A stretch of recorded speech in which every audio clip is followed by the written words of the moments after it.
All right. Well, welcome everybody to the ninth version of the disclosure panel.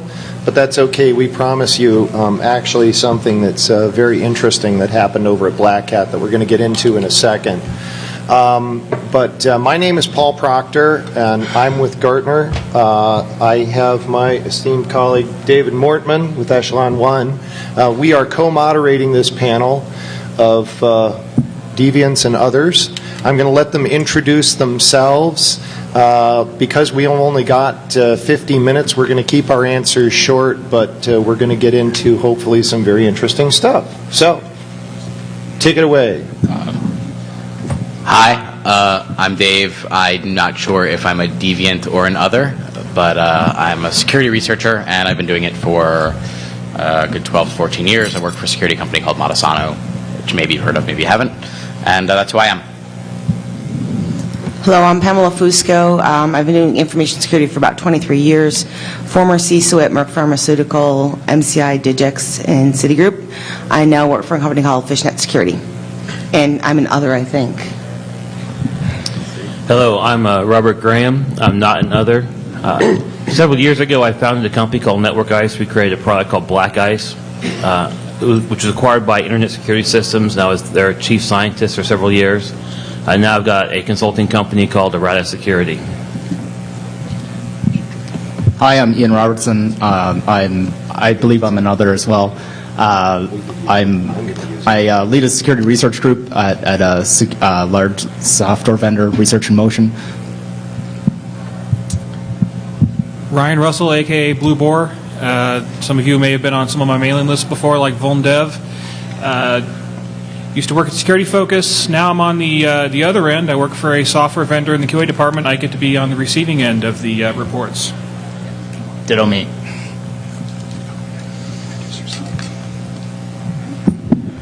Hi, my name is Toby. It's Toby.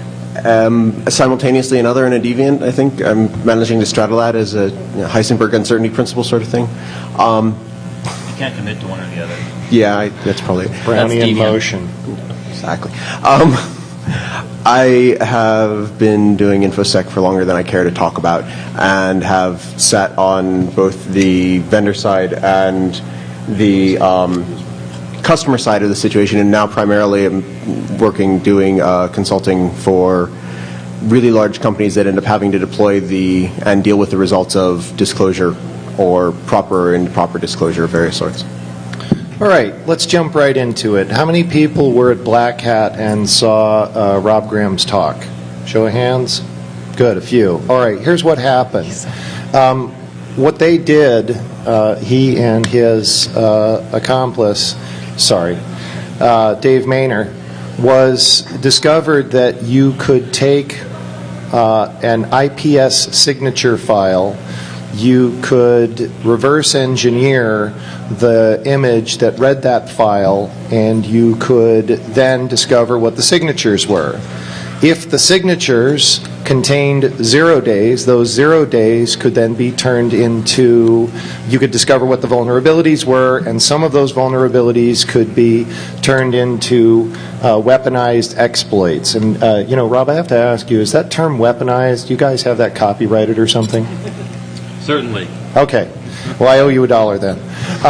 But anyway, so what this raises, and I'm going to let Rob tell a little bit more of the story because they actually went after Tipping Point, but the problems actually exist in all IPSs. They can be reverse engineered, and this becomes an easy way for researchers and bad guys to get their hands on 0-day exploits if they can just get their hands on the signature files. I believe you guys called it hacking for the lazy.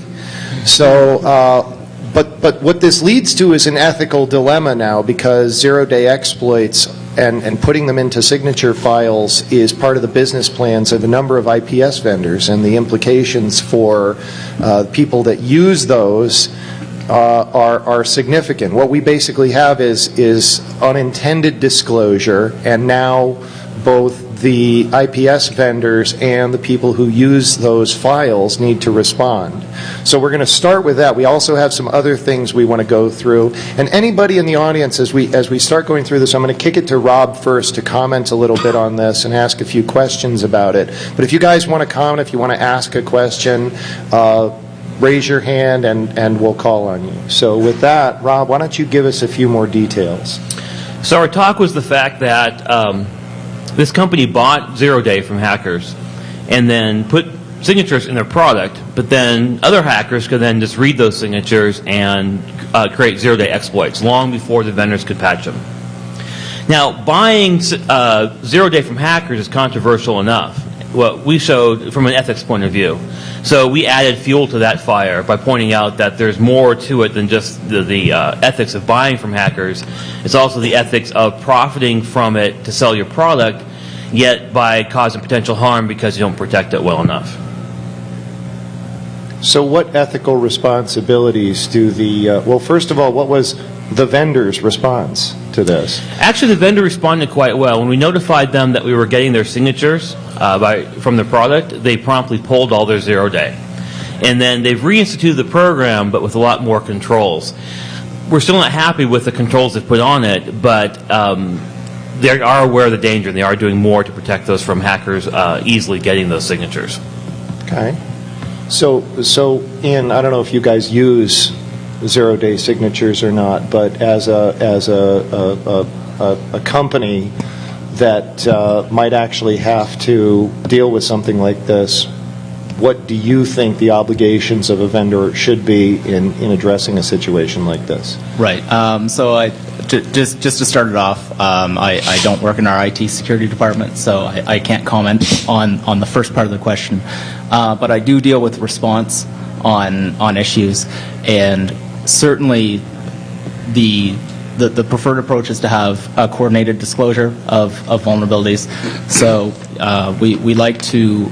I would prefer that the actual Zero-Day, well, the signature itself not be Zero-Day. In fact, that it be made available when the patch is. If they are going to be putting Zero-Day out in their products, and I can't dictate to another company what they need to be doing. They should certainly be looking into much stronger access controls on those, certainly cryptography, and ensuring that in their appliance that those crypto keys are very well protected. Okay. You know, it's interesting. You bring up this idea of you can't dictate to a company.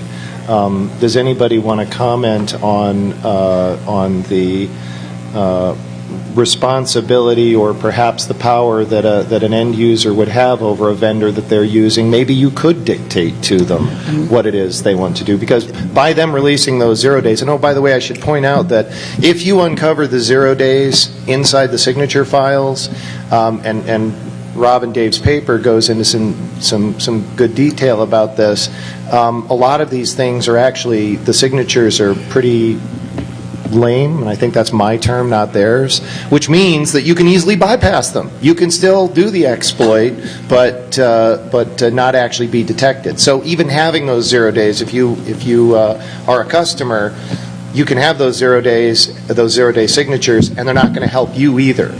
So by putting them out there, it just puts you at risk. There's actually, a number of the companies that I've done consulting for sit in the Fortune 50 space, and so they end up being big, monstrous consumers of products like this. And you'd be surprised at how little or how much the response they get from vendors is lip service. The majority of the IDS and AV vendor responses are, that's great, we really appreciate you, we value you as a customer, have a nice day. And so in terms of the level of dictating you can do some, but I've actually, the point that you landed on is the one that I've been arguing a lot, which is the questionable value in the first place. If you've got the data coming out of Tipping Point or anything else, and you see a Zero-Day attack, the amount of information they give you on what the problem is so limited that you have a significant challenge in terms of doing any sort of decent analysis of the data and actually determining, and so you end up being potentially more at risk for spreading this than anything else. and getting a false positive and again chasing your tail, the quality ends up being a problem. The question is whether ethics really end up being the issue at all here. I mean, ethics is a beautiful notion, but the fact is that we're dealing with this on an ongoing basis. This is a reality. I'm not sure we have the luxury of ethics on it anymore. We discovered this, we discovered this in the panel. We actually had representatives from Microsoft and Cisco who declined to be here today. We did tell them that we'd be piling on, so they're expecting that. They want a copy of the video, so if you could turn the camera off. But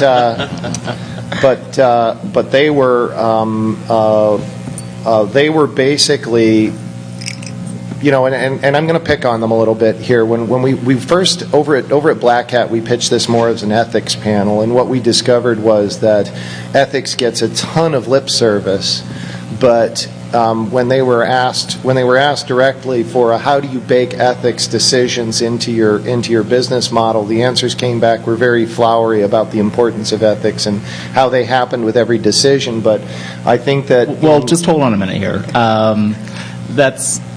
I don't really think that you can really sort of take that hard a stance but I have when there's a question being given with no context, right? So you say, how do you handle ethics? I mean, without any context around that and the situation around it, I don't think that you can meaningfully answer the question. Oh, I agree, and let me clarify. What I did was, because I asked them generally, how do you bake ethics into your business decisions, what I did was opened up a platform for, you know, saying basically, well, because we don't have a specific situation to discuss the ethics, as of course ethics come into every single decision, and I think Ethics come in when shit happens. That's when you call in the ethics people. Well, God, let me fall back on ethics. when David and I were prepping this panel, the real question came down to, when does the profit motive get disrupted? That's ethics. As an ethical concern. And I think that this thing that's going on with the 0 days is an excellent example of this. Brian, go ahead. I don't think Microsoft has a lot of room to complain about other people giving away 0 days when they supply their own 0 day to the Fortune 500 months in advance. Oh, whoa. I don't know about that. The patch validation program. Yeah. They hand you, if you're an important enough customer, they hand you the patches months in advance so you can make sure that they work with your internal software and your process and all that. And there's no better map to exactly what the vulnerability was than the patch.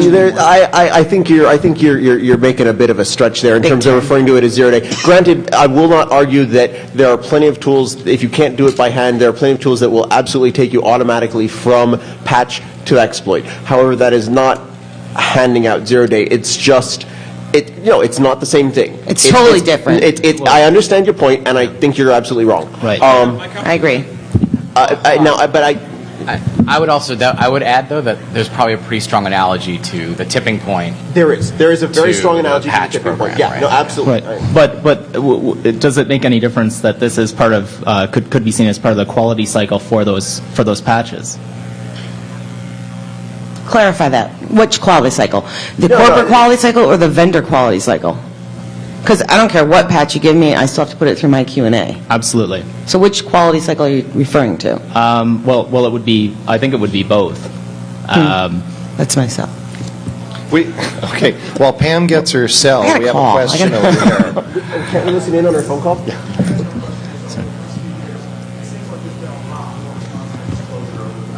I agree.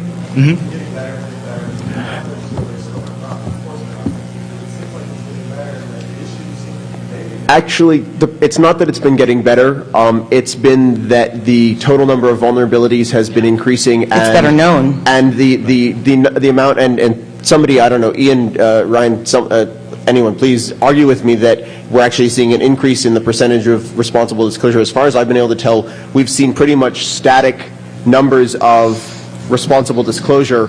In terms of percentage, we've just seen total volume of vulnerabilities going up through the roof. I wouldn't call it responsible disclosure either. I'm kind of on your side. I think that we're more aware of what's going on, and it's happening quicker, therefore, hence, they don't have a choice but to step up to the plate and pretend like it's responsible disclosure. To me, responsible disclosure isn't the same day everyone else finds out about it or when we contact them. Responsible disclosure is a little bit before the hand. You know what I'm saying? And I'm not seeing too much of that. What I am seeing, though, is a little bit more collaboration between the vendors. I'm not seeing that they're handing me a zero-day patch to test and evaluate, if that's what we're saying down here, because that just doesn't exist. But there is a bit more, but there's more exposure, therefore it's already out there. So I wouldn't say that it was responsible disclosure. It's kind of like identification, responsible identification maybe. I'm not really sure what to call it at this point in time, because there's just so much out there now.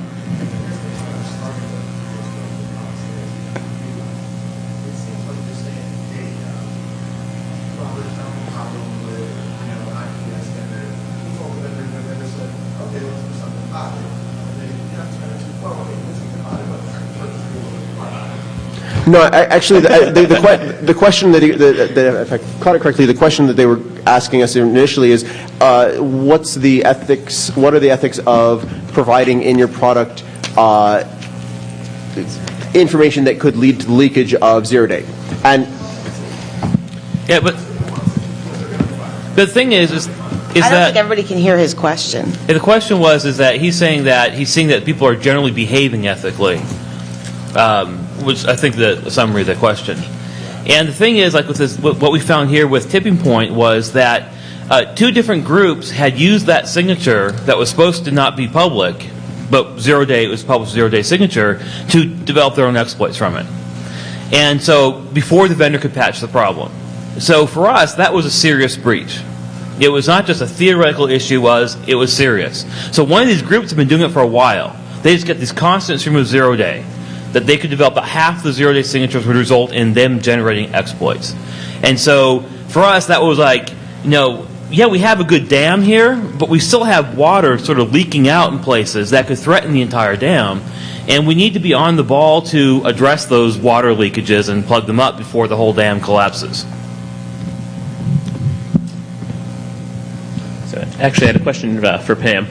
Oh, geez, thanks. You knew this one was coming down. I did? You're only VAR on the panel, so. Oh, right, thanks. So what Paul and I were talking about earlier, and I kind of wish actually we had you there yesterday, was how do you balance the needs of your customers versus your relationship with the vendors?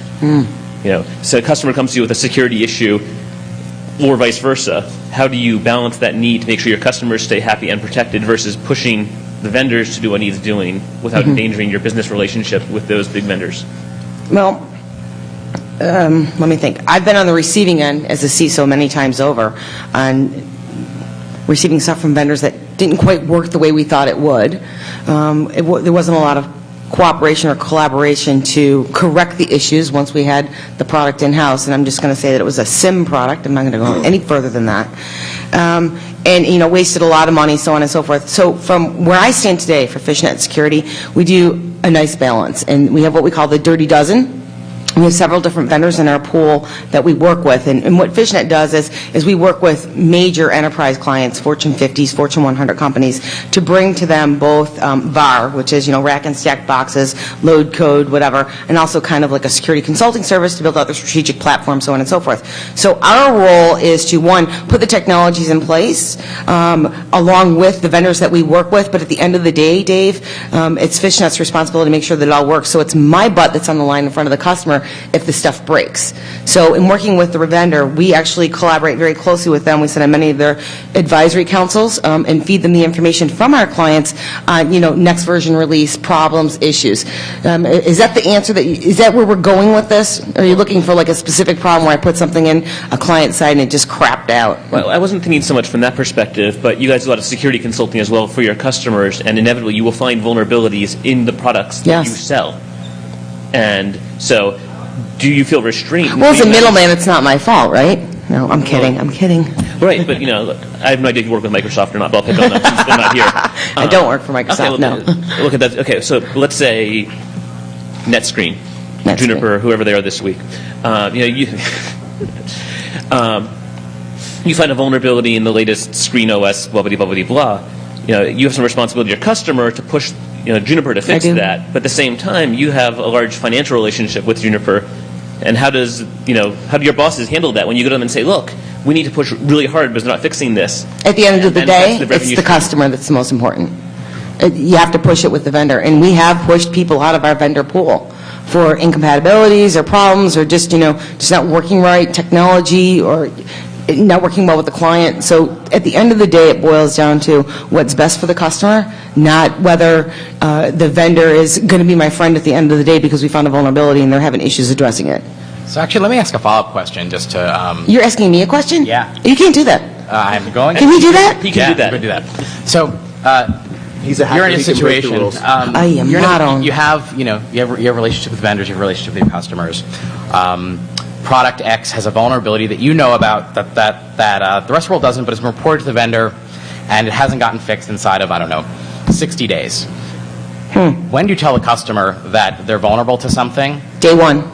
So you tell them from the beginning. Day one. I hide that there's- nothing. That there's a 0-day vulnerability in a product that they have deployed. But then that fails responsible disclosure right there, because as soon as you tell the customer, it's leaked, and no matter What's leaked? whatever information you tell the customer, you have to assume. I mean, this is just a fact. Anytime you pass anything to any customer of Sorry, any I got to sort- take care of the client. That's my No, job. I'm It's not like a disagreeing. doctor. I'm not disagreeing, but at the same time, you're now arguing rather than responsible disclosure that you Look, have at the to end go of the for- day, a vendor, if they want to stay in business, because this is getting to be a tight world, right? And there's not a whole bunch of us out there that are going to make it if we're in the big vendor world. And you don't want a black mark next to you. Yeah, Microsoft's big, Cisco's big, Juniper's big, okay? And they're going to be around a while because they are deployed everywhere. And it's a hell of a lot harder for me to pull them out and bring someone else in. When we're talking about other technologies that might not be as widely deployed as others, if you're going to keep giving me crappy stuff, I'm going to kick you out One and thing, use somebody else. No, If I'm you're not not going to arguing- address I'm not your, I arguing know you're that. not. And I'm not arguing with you, and that was a dumb question. No,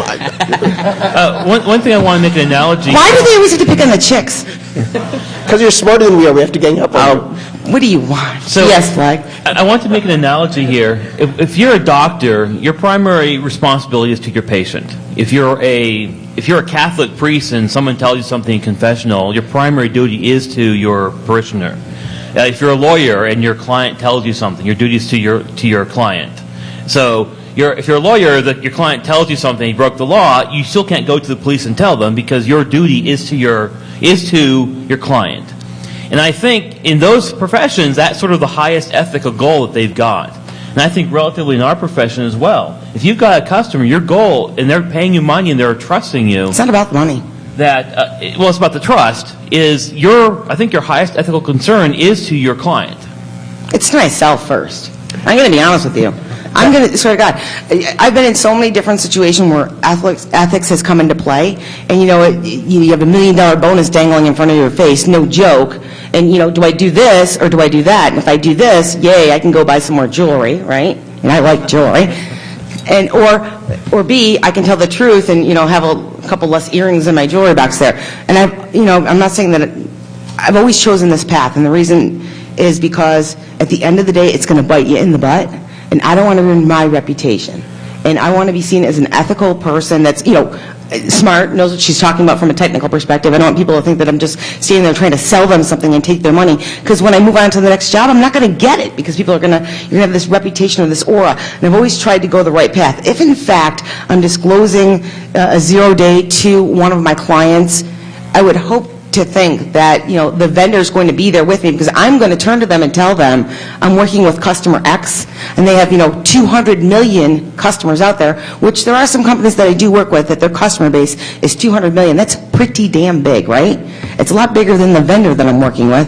I'm going to tell that vendor that we need to disclose this to company X because if we don't, it's going to be huge and it's going to hurt them more if they don't work with the customer and discuss it up front. So, you look at this side, I'm working with a big pool of people here, and I'm working with I'm working with a vendor over here. At the end of the day, if this gets out, it's really big. So the vendor definitely has to be aware that, we're going to let the client know, always. If it's that big, depending on what it is. Going to Rob's point on highest ethic, and forgive me for dragging this tired old cliche out, but when you talk about highest ethic, there's one highest ethic for, well, Rob, not currently your company, but your previous incarnation was public. Your highest responsibility, your highest ethic is not to your customer, it's to your stockholder, and as such, there is a fairly clear and final and explicit goal, which is you've raised stockholder value, which kills all other. And so, when you're talking about customer as the highest goal, well, technically they're not.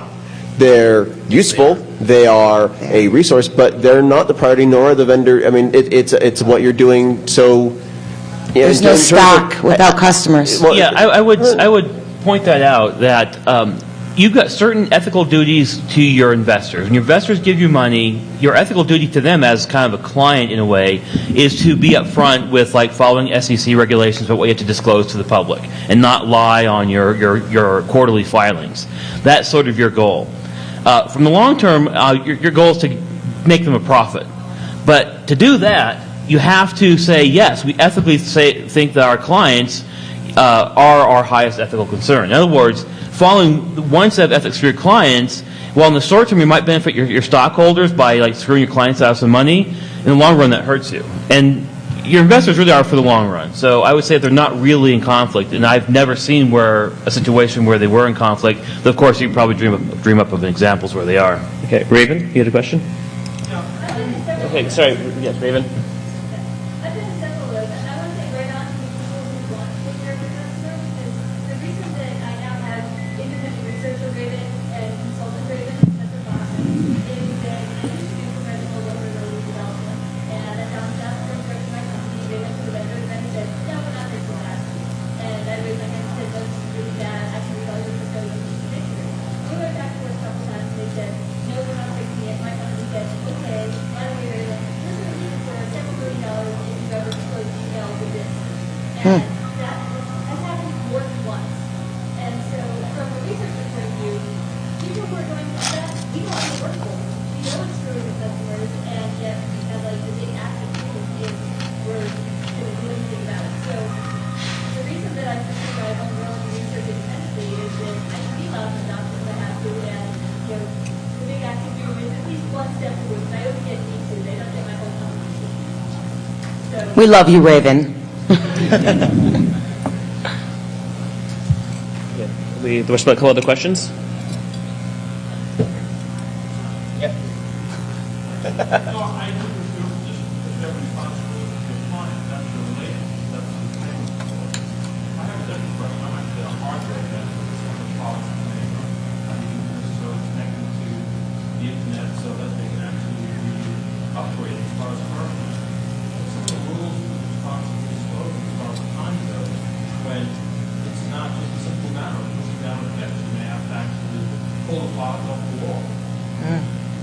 So the question was, this person is a hardware vendor, and he ships a piece of hardware. Let's say there's a vulnerability in this.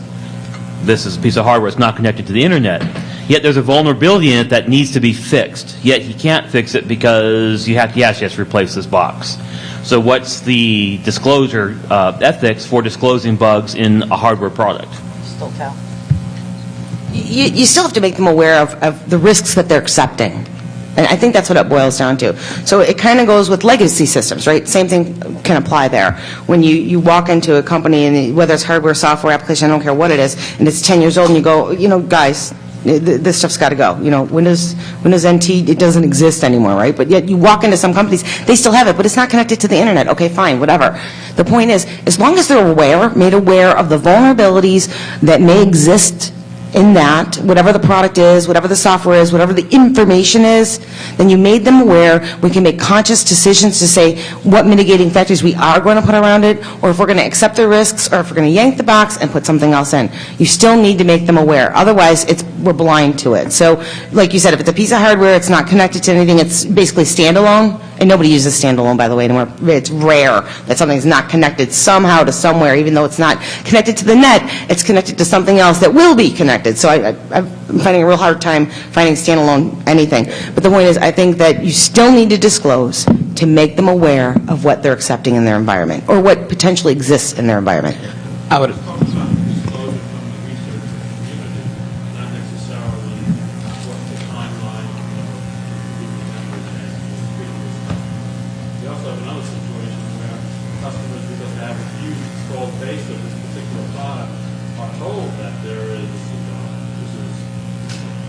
First generation, second generation product, but they can actually, because it will cost sometimes millions of dollars.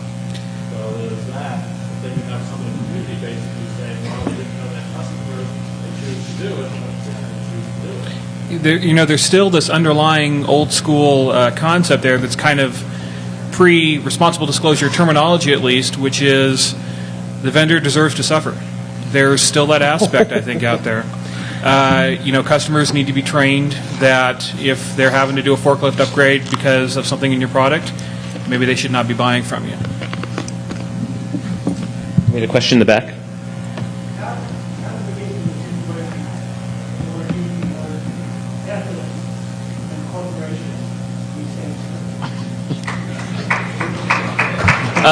I think that was our point. I think that was our point around the notion of obligation to stockholder versus other things. It's not a question of ethics, and I think, as was pointed out, the only time ethics comes up is after something's gone wrong. That's when we make laws, too, right? When someone flies through the windshield, whoops, better start wearing a seatbelt. So the question is how do we use ethics and corporations in the same sentence? In my experience, corporations actually are very ethical. They don't have a choice. They get fined. And it's What, Rob? lots of bad things happen with and corporations are involved, but largely companies are ethical, and they get punished often when things don't happen well. And only in rare cases do you have companies that just go completely off the charts, like Enron. Enron's an outlier. It's not a good sample of what the normal corporation is. And corporations have a hard time being unethical because there's so many employees within the company, you can't keep unethical behavior a secret. So there are cases, of course, where there's a small collusion among like the corporate executives, but that's actually fairly rare. So no matter how much we hate Microsoft's behavior, largely they are doing their duty to their customers and to their shareholders within the social norms of our society. We might not like how big Microsoft is. I certainly don't like the control they have in our industry, but yet I can't say it's necessarily totally unethical. Whose fault is that, though, that they have a control in our industry? It's ours. They produce it, we want it, we buy it, we use it. If you act like sheep, you can't complain that the shepherd's not nice to you. This is all market-driven. 20 years ago, someone went up to Mark McGrath at a conference and said, "When is Sun going to stop selling us such shitty software?" And his response was, "When you stop buying it." Microsoft. A few years ago, they had a little problem. A lot of major companies said, "We're not buying this anymore," and suddenly they started making software that was a lot more secure. Period. End of story. This is markets here. We're in a capitalist country. Stop buying stuff you don't like it. And remember, this is... So let's. I'll actually When you take get that sober, one. Chris. I'll take. Actually, the question was, when does that come out? And I'll have to point out that Microsoft has tried to EOL their previous versions of lousy software, and they've gotten yelled at for trying to do so because customers insisted on wanting to hold on it. They have on occasion tried really hard to do something approaching a better thing. And you only have to look at how much money they spend, if nothing else, spend on their parties at places like this. They're trying to do the right thing by the security industry. Even if they've got major problems, even if they've got issues, they're still going to have a long time to go. Just something to keep in mind. Rob, I would actually argue the reverse, which is companies have a hard time doing the ethical thing. I mean, if you look at Google saying they don't want to be evil, and yet they still went into China, and their argument for doing so was, well, we'll be less evil about it than somebody else. Yeah, I mean, I kind of agree with Toby on this one. I mean, I think the reason why companies are as ethical as they are is because they're legally obligated to be as ethical as they are. And I don't think that's an awful thing, right? I mean, I don't think that's a condemnation of anything. I think that's just, if you look at how things are structured, it just makes sense that companies have to do what it takes to survive and grow. And the people inside of them generally try to do the right thing. At the same time, if your job's on the line, and it's the difference between being employed and unemployed, you may make a less ethical decision than you might normally make from an outsider perspective. So Google in China is a good example. The Chinese people do not want freedom of speech.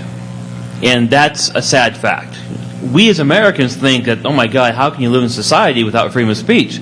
But ultimately, the Chinese as a whole, don't like it, and only a few I minority. think you're wrong. The internet gives them that. Well, the internet gives them that. The point is that Google's not being unethical. They're being maybe doing something we don't like, but they're not hiding it necessarily. They're not doing anything illegal. They're following the laws of China. So I would not point to that as an example of something unethical. Though, of course, being a huge freedom of speech advocate, I don't like Google for doing that. Being legally compliant is not the same as being ethical, just for the record on that one. I agree. But I think you that should was my stop. layup applause. Thank you. I You should appreciate stop buying Google then. I'm sorry, it's free. I don't read any of the ads. Yeah. Maximizing market forces is Say that again? maximizing market forces is I agree. Microsoft making good software is not being ethical. I agree. Does anybody have Webster's definition of ethical with them? I mean, what the hell does it mean? Yeah, Google that one, Chris. Yeah, what does Google say about it? Go to Wikipedia. Yeah, exactly. So the other thing about Google is that our ethics differ from Chinese ethics. Rob, come up here. He said, I don't think it was a question. Come on, Rob. You know you Yeah, want. Rob was pointing out that our idea of ethics is different than Chinese ethics. You know, in a room of 10 people, there are at least 11 opinions upon what ethics should be. I was kidding, but that's good. Well, you want to come up and read it? Yeah, read it. Pertaining to or dealing with morals or principles of morality pertaining to right or wrong. It is morality. I'm sorry, what was the last part? Pertaining to right and wrong. In conduct. Okay. Society, Chinese have a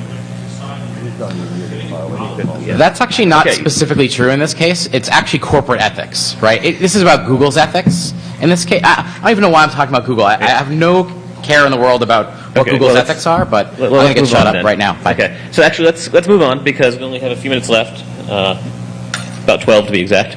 The next question, which I'm going to, Second question. I'm just making this up one. We talked earlier about Microsoft's early patch release program, and I mean Microsoft's far from the only one to do that. And what are the what do you feel about the is that responsible disclosure?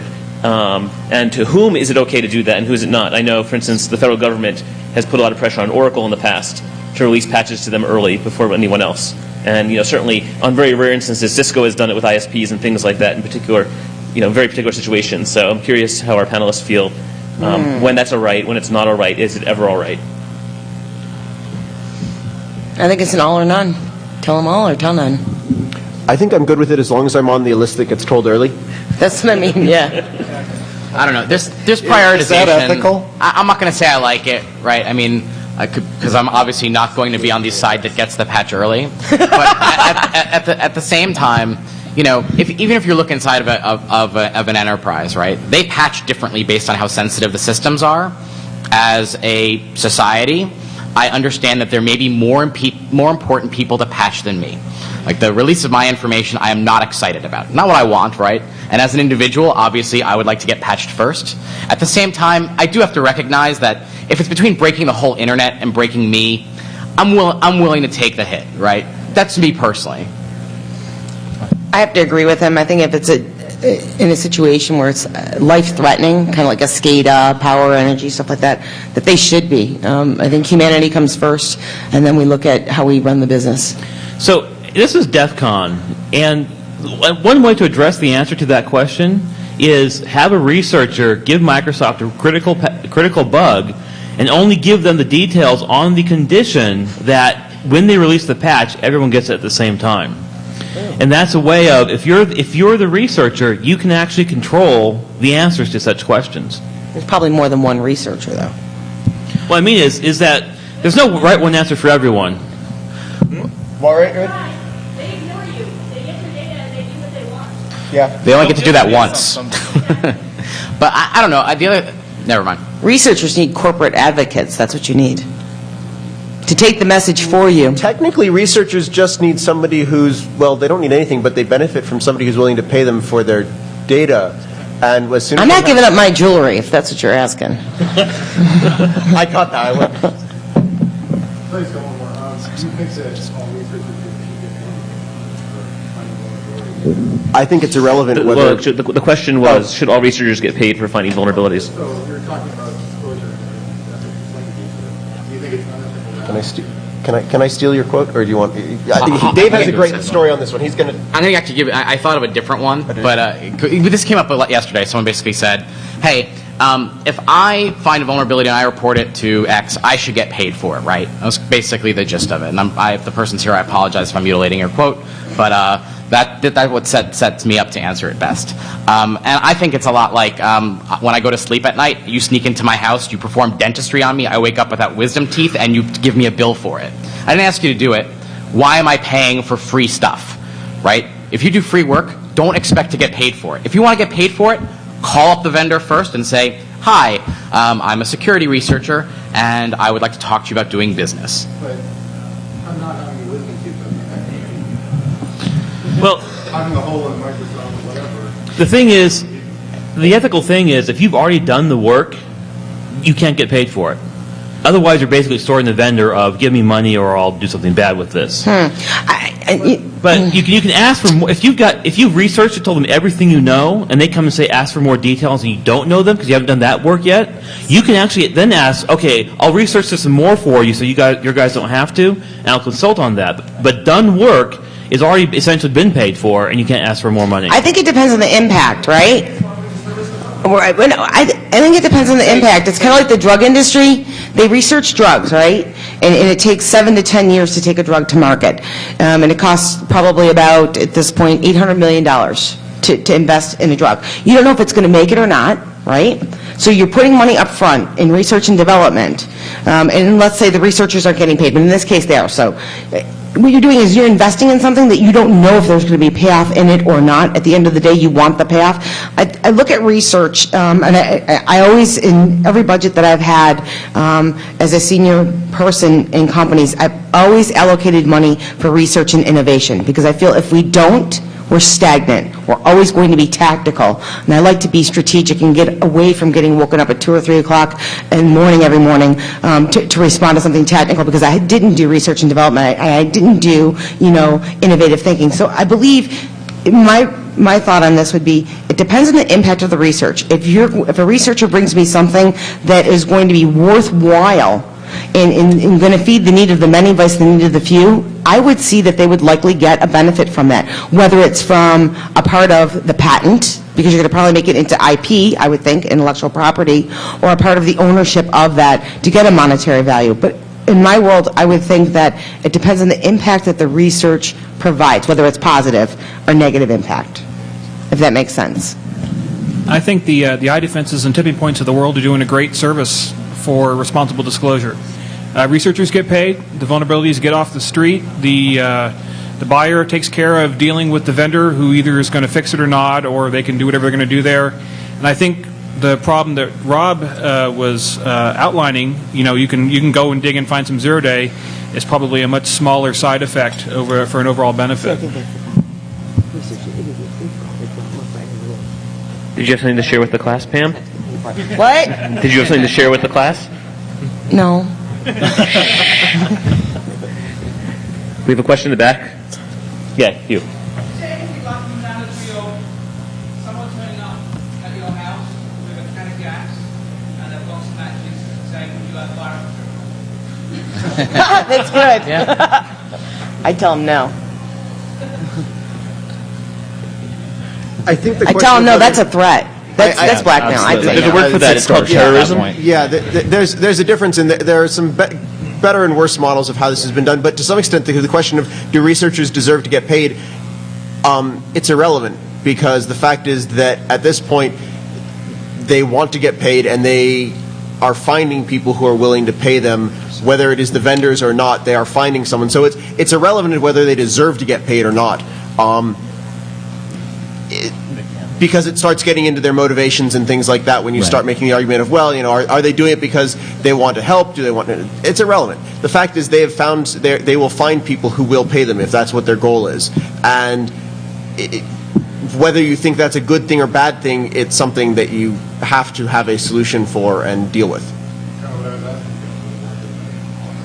So as we're running out of time here, I want to take us back to the beginning and this issue of the O-days inside of IPS signature files. By a show of hands, who thinks that O-days should be pulled out of signature files based on this? Well, okay, I guess think this that's crowd 1, 2, wants 3. the O-days inside the signature files to It's get their hands on them. Yeah. What? Who thinks? Go ahead. Not a completely new problem, by the way. I pulled an O-day out of my ISS Internet scanner in '98 and found that it worked on more boxes than they were saying it did. Who thinks they should be left in? As is, And with the this- protections that we have today. Why? So Hands up. who wants to comment on why? I mean, that was absolutely universal that the O-days should be left in. Who wants to say why they feel that way? You. You slam the vendors for not having any definition of their ethics and when it impacted their profit or technically. But you guys have a documented responsible disclosure policy. RF policy. It's been around forever. It's the canonical reference. It's the only one I bother pointing people to. But if a company has that, if Tipping Point has a documented policy, and they follow it, that's what that's Well, I actually tend to, I mean, it depends what the ethics are, right? I mean, the responsible gets a little dodgy there. At least they're being true to themselves, and you know where they stand, right? Which knowing where you stand, giving more responsibility. I'm not sure. I'm not sure. I'm I not agree sure I that's agree where with ethics stand, but I think it's important that companies have things like that. I think that this is something that actually my company is a firm believer in. If you were to go to our website, you would see our code of ethics when it comes to vulnerability disclosure. You'll see where we stand on the issue, right? Because with vulnerability disclosure, there are a lot of different opinions about it, and nobody is ever going to agree to it. I've been doing this panel for I don't know how long. I feel like I'm in a Sartre book. I am going to be doing this panel again and again and again, and we're never going to get any further in terms of saying this is right, this is wrong. It's just not the way it works, right? There are just two different views, or more than two different views, on the subject. What we need to have people who can say where they are, and so you know where they are. And then that helps at least with something, right? You know who you're dealing with, you know what they think, and then you can also hold them accountable when they don't live up to it. So I actually think that that's completely bizarre that everybody universally feels that maybe we didn't explain this well enough. It means that the O-days are essentially out there for everybody to take if they're in the signature files. And you guys are universally saying, yeah, okay, well now I get that from this crowd, but